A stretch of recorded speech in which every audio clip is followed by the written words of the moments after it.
하나님 말씀 보겠습니다. 우리 요한계시록 3장 14절부터 22절 함께 봉독하겠습니다. 라오디게아 교회의 신부름꾼에게 이렇게 써보내어라. 아멘이신 분이요 신실하시고 참되신 증인이시오 하나님의 창조의 처음이신 분이 말씀하신다. 나는 내 행위를 안다. 너는 차지도 않고 뜨겁지도 않다. 내가 차든지 뜨겁든지 하면 좋겠다. 내가 이렇게 미지근하여 뜨겁지도 않고 차지도 않으니 나는 너를 내 입에서 뱉어버리겠다. 너는 풍족하여 부족한 것이 조금도 없다고 하지만 실상 너는 내가 비참하고 불쌍하고 가난하고 눈이 멀고 벌거벗은 것을 알지 못한다. 그러므로 나는 내게 권한다. 내가 부유하게 되려거든 불에 정련한 금을 내게서 사고 내 벌거벗은 수치를 가려서 드러내지 않으려거든 흰 옷을 사서 입고 내 눈이 밝아지려거든 안약을 사서 눈에 발라라. 나는 내가 사랑하는 사람은 누구든지 책망도 하고 징계도 한다. 그러므로 너는 열심을 내어 노력하고 회개하여라. 보아라, 내가 문 밖에 서서 문을 두드리고 있다. 누구든지 내 음성을 듣고 문을 열면 나는 그에게로 들어가서 그와 함께 먹고 그는 나와 함께 먹을 것이다. 귀가 있는 사람은 성령이 교회들에 하시는 말씀을 들어라. 아멘. 이 마지막 시대를 살아가는 교회 9번째 시간입니다. 우리 라오디게아 교회에 보내는 편지라는 제목으로 오늘 말씀을 전하도록 하겠습니다. 라오디게아라는 지역은 빌라델비아에서 동남쪽으로 약 72km 정도, 에베소에서 동쪽으로 160km 정도 이제 떨어진 곳에 있는 교통과 상업의 중심지였습니다. 기원전 253년 아티오코스 2세가 라오디게아를 세우고 자기 아내 라오디케의 이름을 사용해서 이제 도시의 이름을 이렇게 지었습니다. 그 라오디게아가 기원전 133년 로마 제국에 이제 예속되었으며 소아시아에서 가장 부유한 도시 중에 이제 하나였습니다. 라오디게아는 굉장히 화려하고 크고 유명한 신전은 없었습니다. 그러나 도미티아누스 왕제에게 봉헌된 제단은 있었고요. 전체적인 분위기는 당연히 로마에게 충성하는 분위기였습니다. 주 60년경에 큰 지진으로 많은 도시들이 이제 폐허가 되었는데 라오디게아도 예외가 아니었습니다. 그런데 그랬을 때 당시 관례적으로 로마 원로원에서 보조금을 주는데 그것을 청원하지 않고도 라오디게아 그 도시 사람들의 어떠한 재력으로도 그 모든 것들을 다 재건할 정도로 굉장히 부유한 도시였습니다. 우리 지방 자치단체 각 지방 분권 시대로 우리가 대한민국도 행정이 움직이죠. 각 지방 자치단체의 예산과 재정이 다 다른데 좀 넉넉한 곳이 있고 부족한 곳이 있죠. 마찬가지로 지역마다 각자 도시마다 좀 더 여유로운 도시가 있고 그렇지 못한 도시가 있는데 라오디게아는 굉장히 부유한 도시였습니다. 도시의 재정이 굉장히 안정적이었다는 거죠. 근데 그런 이유는 상업 금융의 중심지였습니다. 그리고 아스클레피오스 신전과 연관된 유명한 의술 학교가 그들의 자랑거리였으니까 아주 굉장히 큰 의대가 있었다고 보면 됩니다. 그래서 아리스토텔레스의 기록에 보면은 그 학교에는 학교의 의사들은 안염 치료제로서 부르기아 가루약이라는 것을 이제 개발을 했습니다. 그래서 안염 치료제로 굉장히 유명했고요. 그리고 현지의 양떼에서 나는 값비싼 양털로 옷감과 의복과 양탄자를 제조하는 그런 하기로도 굉장히 유명했습니다. 그래서 굉장히 풍요로웠고 굉장히 여유로웠고 나름대로 도시에 살아가는 사람들을 자부심을 갖고 살았던 지역이 이 라오디게아 지역이었습니다. 그런데 영상에서도 보셨다시피 다 좋은데 그들에게 어려운 것이 하나 있었던 것이 물 사정이 좋지 않았습니다. 라오디게아에서 나는 물을 바로 먹을 수 없을 만큼 그래서 물을 멀리서 가지고 와서 사용할 수 있는 상황이었습니다. 도시 북쪽에서 11km 정도 떨어진 곳, 아까 영상에서 본 것처럼 히에라볼이라는 곳인데 그래서 온천수를 이렇게 받아서 사용을 했고요. 남쪽에 16km 정도 떨어진 그 골로세라는 지역에서 지하수를 공급받아서 이제 그들이 그 물을 마셨습니다. 지하수는 차갑지요.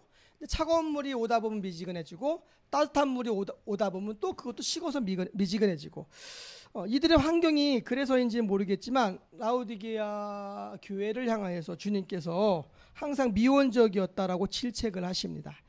플로시나교회 교회 성장학의 대가였던 고 맥가브란 교수가 이런 말을 합니다. 교회 안에는 활발하게 일하는 교인이 대개 10%입니다. 살짝 자는 사람이 80%입니다. 그리고 푹 자는 교인이 10%입니다. 목회가 무엇입니까? 10%를 깨워 움직이는 교인들과 활기차게 일하는 것입니다. 살짝 자는 80%를 깨워야 합니다. 그리고 푹 자는 10%는 건들지 말아야 합니다. 왜냐? 푹 자는 10%를 건들면 짜증을 낸답니다. 그 사람들은. 그래서 자면은 그냥 자도록 내비둬야 한다는 거죠. 근데 나름대로 뼈있는 이야기죠. 그만큼 현대 교회의 영적인 침체를 어떤 의미에서는 지적하고 있습니다. 보통 교회에서 활발하게 움직이는 사람들 20% 내외라고 저도 공부하면서 배웠는데, 그래서 건강한 교회는 그 퍼센트 숫자가 늘어나는 거죠. 움직이는 사람들이 열에 둘이 아니라 열에 일곱, 여덟이 되고, 정말 열에 하나가 잠을 자고 있을 때 그들 도와서 케어하는 구조로 점점 바뀌어가야 되는데, 그런데 그 열에 한 명을 깨우면은, 그 깊이 자는 사람을 깨우면은 막 짜증을 낸대요. 그리고 잘 깨워야 돼요. 조심스럽게 깨워야 되고, 깨운 다음에도 한참 안아줘야 되고 업어줘야 돼요. 우리 애기들 그렇죠? 우리 선우 자다 일어나면 엄청 울어요. 보통 때는 안 그러는데 잠을 못 잤을 때, 자야 될 시간에 깊이 자지 않고 이동을 하거나 움직였을 때 잠을 깨면 많이 울더라고요. 그런 것처럼 연약한 지체들, 여전히 어린아이와 같은 사람들은 그런 모습들이 있습니다. 오늘 본문 라오디게아 교회에 대한 편지를 가만히 보니까 이 교회가 특별히 가진 어떤 상황적인 문제가 나와 있지 않습니다. 이단에 감염된 것도 아니고요, 굉장히 많은 핍박이 있었던 것도 아닙니다. 그들에게 로마 황제만을 아주 전문적으로 그냥 섬기는 엄청난 신전이 있었던 것도 아니고요. 그렇기 때문에 그런 문제에 있어서 라오디게아 교회 교인들을 박해하고 핍박하는 것도 별로 없었습니다. 본문에 나오지 않습니다. 그런데 주목할 것은 차지도 뜨겁지 아니할 바에는 주님께서 토해내겠다라고 말씀을 하시죠. 이것은 뜨거우라는 말씀이죠. 주님이 보시기에 그들의 모습이 곤고하고 가련하고 가난하고 눈멀고 벌거벗은 모습이었다는 겁니다. 굉장히 겉은 화려하고 은행에 잔고는 넘치고 옷은 명품으로 입고 차는 좋은 차를 몰고 다녔을지도 모르겠습니다. 그러나 그들의 영적인 모습은 곤고하고 가련하고 가난하고 눈멀고 헐벗은 모습이었다는 것이죠. 그것이 그들의 영적인 상태였습니다. 내가 가진 것이 많기 때문에 나는 뭐 부족한 것 없어, 내가 원하는 만큼 물건을 살 수 있고 내가 원하는 만큼 무엇이든지 할 수 있는 재력이 있다 할지라도 그들의 영적인 피폐함과 빈곤함이 얼마나 큰지 모릅니다. 우리가 세상 가운데의 재정적인 넉넉함으로 많은 것을 누리는 것처럼 보이지만, 많은 것을 가진 사람들 내면에 깊이 들어가 보면요, 그들도 한 영혼이기 때문에 같다는 거죠. 사람이 아무리 많은 물질적인 수입이 있어도 그 사람이 쓰는 데는 한계가 있거든요. 그 금액의 한계가 보통 평균 500만 원 내외를 얘기하는데, 서울의 그 강남 중심으로 해서 통계를 보니까 10억, 20억, 30억, 40억, 50억 가진 사람들의 카드 지출 내역을 분석했는데요, 평균 얼마냐면 800만 원대예요. 평균 800만 원대. 그러니까 아무리 우리가 1년에 수십억을 벌고 연봉이 몇 억이 돼도 한 달에 아무리 많이 자기가 지출할 수 있는 금액들은 일반적인 생활적인 의미에서 800 내외를 의미합니다. 물론 어떤 달은 특별한 일 때문에 더 지출이 많을 수도 있고 적을 수도 있지만, 우리가 똑같이 세 끼 먹죠. 똑같이 옷 입어요. 다만 5만 원짜리 신발을 살 때 50만 원짜리 신발을 사느냐, 8천 원짜리 밥을 먹을 때 8만 원짜리 밥을 먹느냐, 뭐 그런 차이일 뿐이지, 부자라고 해서 하루 6끼씩 먹지 않는다는 겁니다. 부자라고 해서 신발을 막 2켤레씩 끼워서 신고 다니지도 않고요. 옷을 엄청나게 막 몇 벌씩 이렇게 겹겹이 입고 다니지도 않는다는 거죠. 결국에는 우리가 이 땅을 살아가면서 먹고 입고 쓰는 문제들은 거의 비슷한 수준이라는 것이죠. 그래서 제가 이제 정신과 의사분들 관련된 그 에세이 글들을 많이 보는데요. 그분들의 글을 보면 인간 이해가 되게 많이 깊어지는 부분들이 있어서 제가 에세이들을 많이 보는데, 그 중에 한 분이 이런 대목의 이야기를 했어요. 그분이 권력이 갖고 있거나 아니면은 뭐 재벌 정도 되거나 그런 사람들과도 깊은 그런 어떠한 상담적인 것들을 많이 하고 그들의 내면을 깊이 들여다 많이 보았다고 하시더라고요. 그러면서 하시는 말씀이 그들도 여전히 상처받은 노동자들과 별반 다를 바 없이 여전히 그런 나름대로의 상처와 아픔과 겉으로는 아름답게 포장이 되어 있지만 그들의 내면은 엄청난 그 상처로 진물이 흐르는 모습을 보았다고 이야기를 하면서 그게 이제 하나님 없는 인생의 모습들이라는 겁니다. 하나님만이 우리의 삶을 온전히 회복시킬 수 있고 온전히 이렇게 치유하고 이끌어갈 수 있다는 거죠. 재정적인 넉넉함은 있었을지 모르지만 영적인 공고함과 피폐함이 그들 앞에 있었다라는 것이죠. 중요한 것은 우리가 이 땅을 살아가면서 우리의 영적인 상황들을 영적인 상태를 온전히 분별하는 것들이 굉장히 중요합니다. 오늘 본문 17절에 보면은 내 공고한 것과 가련한 것과 가난한 것과 눈먼 것과 벌거벗은 것을 알지 못하는도다. 벌거벗은 것을 알지 못하는도다에 주목하면 벌거벗는다라는 것은 수치스러운 것을 이야기하죠.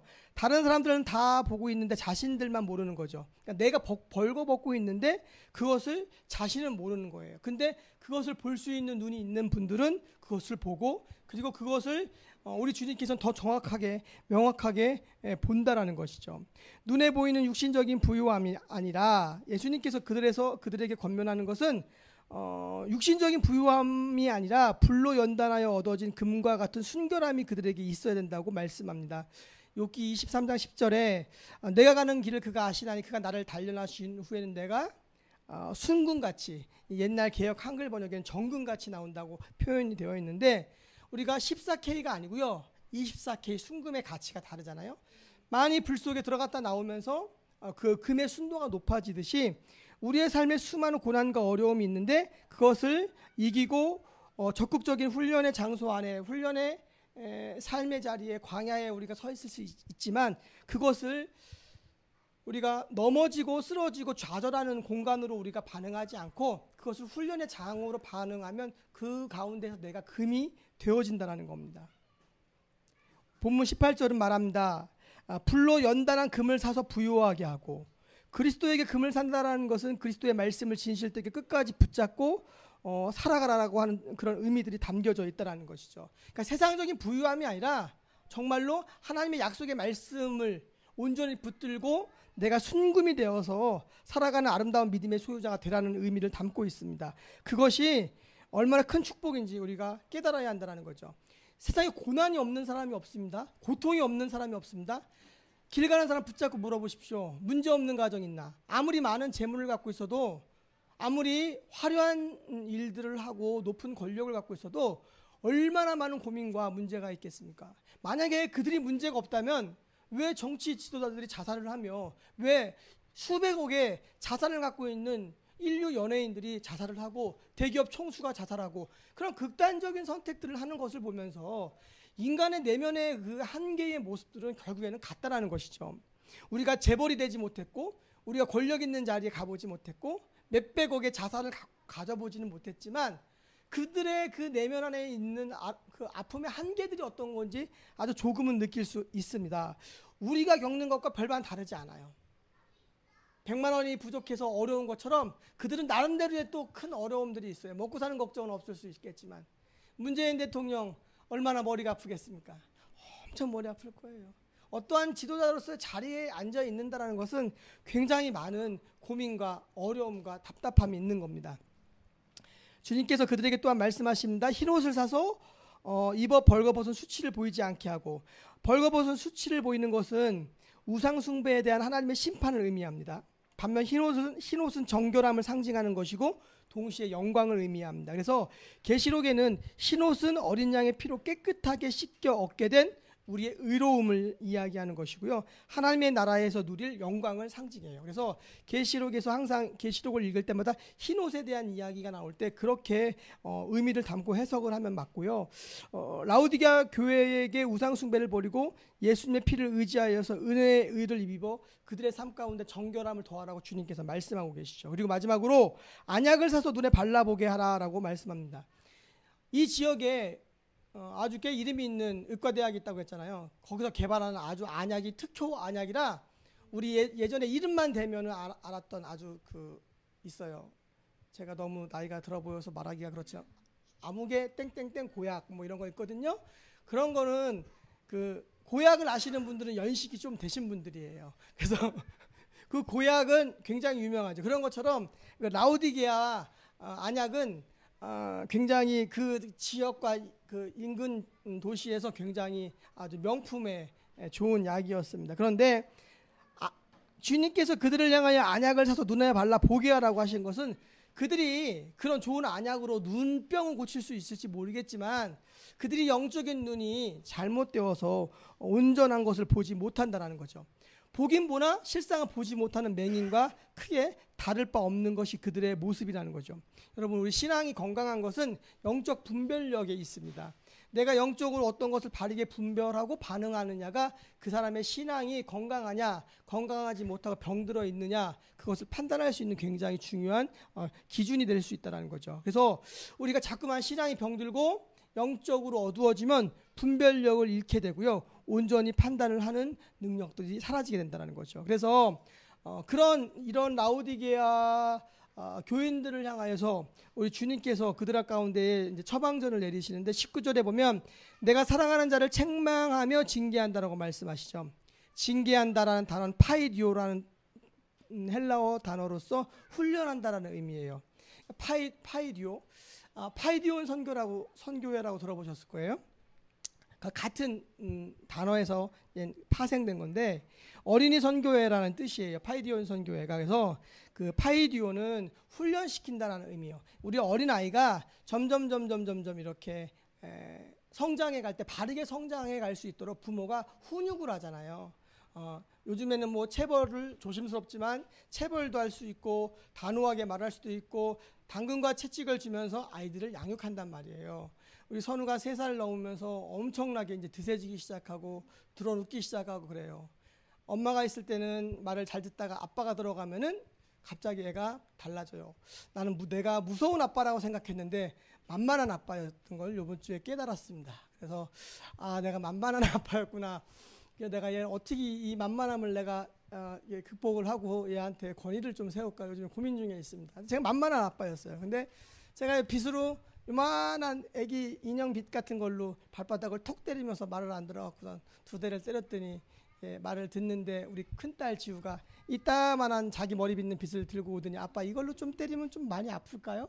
그래서 옆에서 그거를 이렇게 건네주는데 그거는 아닌 것 같아요. 그래서 한참 웃었습니다. 근데 어린 자녀가 정말 바르고 건강하게 그리고 균형 있게 성장해 가기를 바라는 게 우리 부모의 마음이잖아요.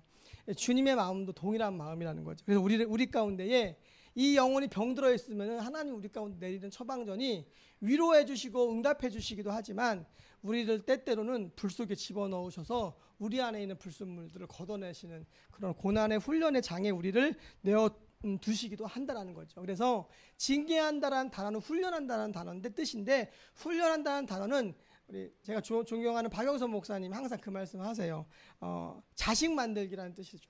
자식을 만든다는 거예요. 제가 우리 선우 발바닥을 요만한 인형 빗으로 이렇게 톡톡 2대 때리듯이 아야 그러더라고요. 그래서 하면서 인상을 쓰면서 이렇게 했는데 잘 안 먹히더라고요. 그래서 어떻게 권위를 세워야 되나 고민 중에 있는데 우리를 향한 하나님의 마음이에요. 자녀들이 바르게 세워지길 원하고 그리고 그 가운데 주님께서 우리에게 하시는 중요한 개념은 열심이죠. 우리에게 열심을 가지라고 말씀하시는데 열심의 가장 중요한 내용은 태도를 분명히 하는 자세라는 겁니다. 하나님 앞에서 우리가 무늬만 그리스도인으로 살아가는 게 아니라 저와 여러분들 삶의 자리에서 우리의 태도를 분명하게 하는 거죠. 그게 열심이라는 거죠. 내가 주의 일을 한다고 막 몸으로 엄청나게 무슨 일을 하는 것이 아니라 내가 하나님 앞에서 살아가는 나의 삶의 자세 속에서 나의 태도가 어떤지, 겉과 속이 같은지, 삶의 문제 앞에서 나의 반응의 모습이 어떤 거지가 굉장히 중요한 거죠. 아버지께서 이제 평화노인병원에 입원을 하셨어요. 그런데 그곳은 이제 그런 노인 요양병원이지만 더 중환자이신 분들을 케어할 수 있는 공간과 의료기기와 의료진이 있어서 그곳으로 가시게 됐는데, 그곳에 가서 아버지를 모시고 아직 한 번도 뵙지 못하고 사진만 한 장 받아봤습니다. 그런데 아버지가 그렇게 누워 계시니까 아버지 생각이 종종 나요. 저희 아버지가 이제는 아산만 삽교촌에서 태어나고 자라셔서 민물 생선을 좋아하시거든요. 그래서 밥을 먹으러 갈 때 메뉴판을 지난주에 딱 봤더니 민물 새우찌개가 있는 거예요. 그 단어를 보는 순간 아버지 생각이 나고요. 그리고 우리 선우가 침대에서 펄쩍펄쩍 뛰는 걸 보면 멀리서 흐뭇하게 보셔요. 그래서 우리 선우가 침대를 펄쩍펄쩍 뛰면은 그걸 보면서 아버지 생각이 나고요. 어떠한 그 아버지가 좋아하셨던 것들이 제가 살아가는 삶의 자리에서 이렇게 오버랩이 되고 겹쳐질 때마다 누워 계신 아버지가 한 번씩 계속 떠오르더라고요. 그런데 우리가 부모와 자식 관계 안에서도 이제 그런 마음들이 있잖아요. 사랑하는 연인 관계에서도 비슷할 거고요. 우리가 누군가를 향하여 사랑하는 마음이 있을 때 맛있는 것을 먹으면은 그 사람이 생각이 나고 좋은 것을 보면 같이 보고 싶은 게 우리의 마음이에요. 우리 아이에게 뭔가를 더 먹여주고 싶고 우리 부모님과 우리 교인들에게 뭐 해주고 싶고. 초창기에 제가 오면은 여러분들 아침에 와서 담임 목사가 커피 드실래요? 커피 드실래요? 커피 드실래요? 하면서 커피 막 내려드리는 거, 그 부모가 자식한테 맛있는 거 하나 더 이렇게 주고 싶은 마음으로 제가 하는 거였거든요. 그것이 거창한 그런 거 아니고 그냥 그런 섬김의 마음으로 제가 작게 했었던 거였거든요.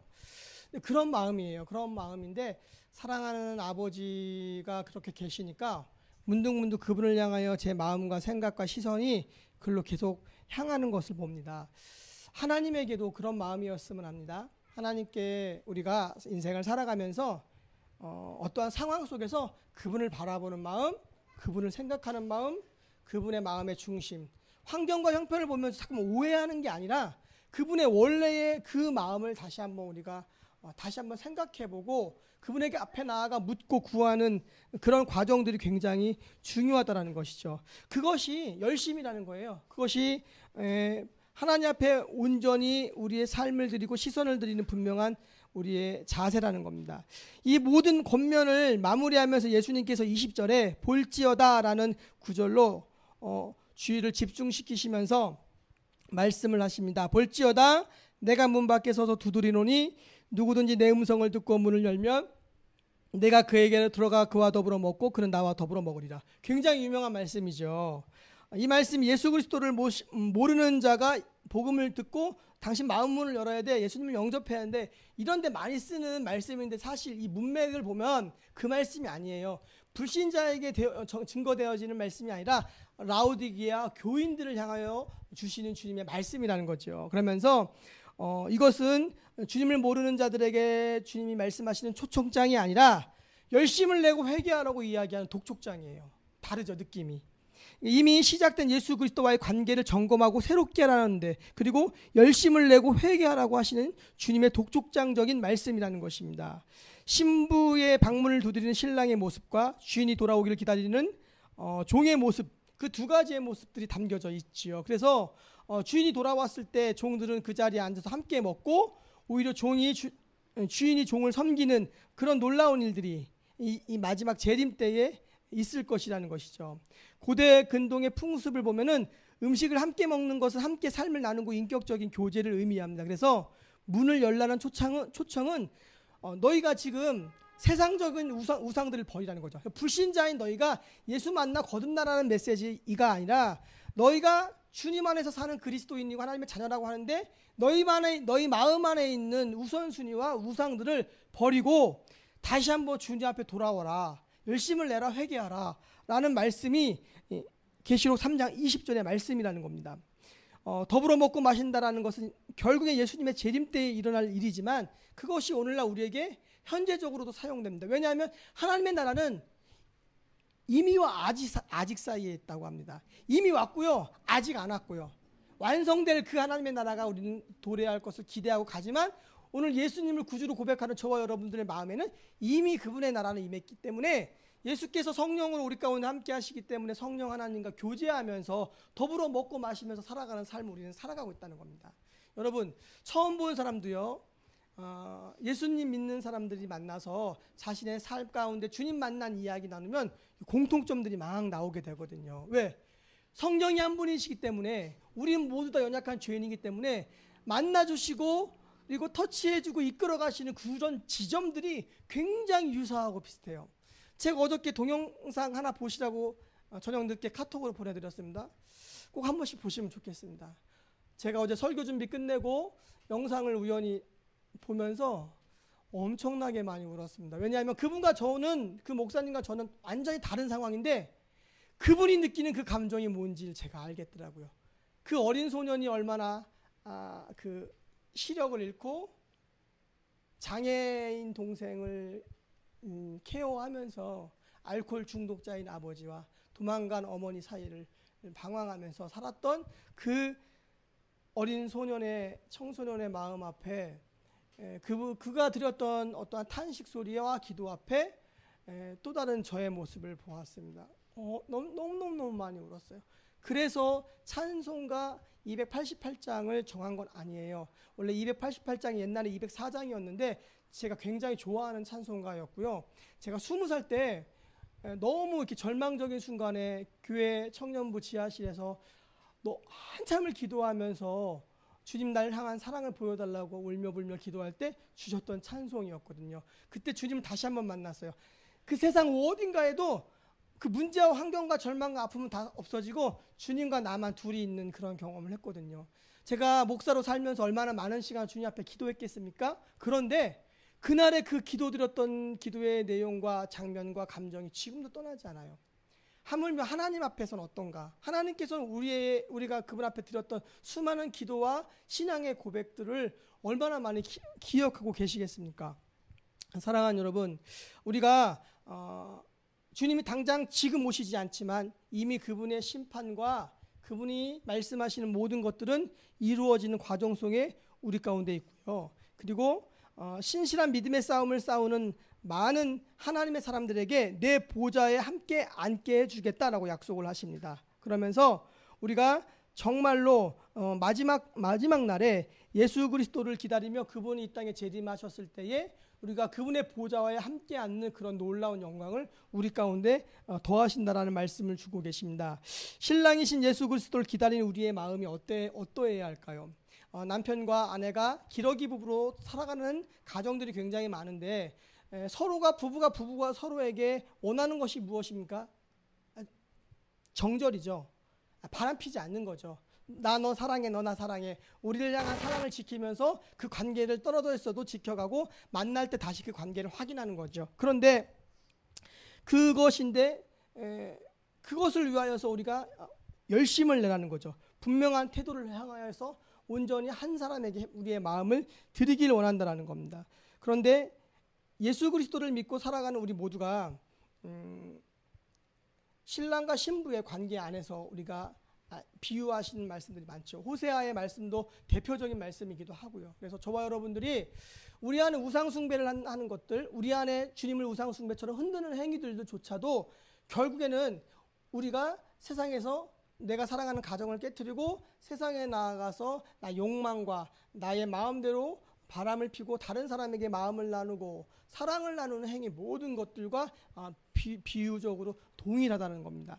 여러분, 저와 여러분들의 신앙의 온도가 어떤지, 우리의 삶의 열심은 어떤지, 내 내면의 뜨거움은 어떤지 점검하는 시간 되면 좋겠습니다. 우리의 영혼의 온도계는 어디에 있을까요? 저와 여러분들 영혼의 온도계가 있습니다. 이야기를 하고 말씀 마무리하겠습니다. 우리의 영혼의 온도계는요, 우리의 입술입니다. 영성신학자 리차드 포스터가 한 말인데 제가 굉장히 인상 깊이 들어서 자주 인용을 합니다. 영혼의 온도계는 내 입술이에요. 여러분의 영적인 상태는요, 여러분들의 입술의 고백이 어떻게 나오는지 보면 압니다.